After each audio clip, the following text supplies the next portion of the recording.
Militer Rusia melansir perkembangan terbaru operasi militer khusus di Ukraina dalam 24 jam terakhir.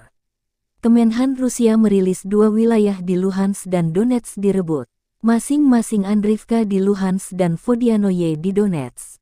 Serangan ofensif pasukan Rusia, Andriivka, Republik Rakyat Donetsk telah sepenuhnya dibebaskan dari angkatan bersenjata Ukraina. Selain itu, pasukan Rusia melanjutkan operasi ofensif yang sukses untuk membebaskan Vodianoye, Republik Rakyat Donetsk.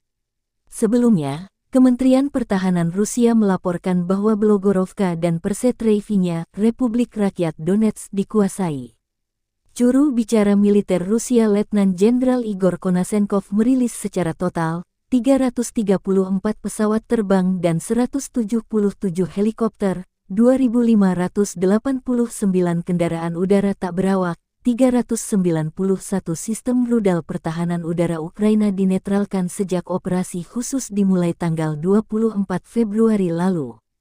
Termasuk 6.903 tank dan kendaraan tempur lapis baja lainnya, 904 kendaraan tempur yang dilengkapi dengan MLRS, 3.634 meriam dan mortir artileri lapangan, serta 7.424 unit militer khusus perangkat keras Ukraina dihancurkan selama operasi militer khusus, kata Igor Konasenkov.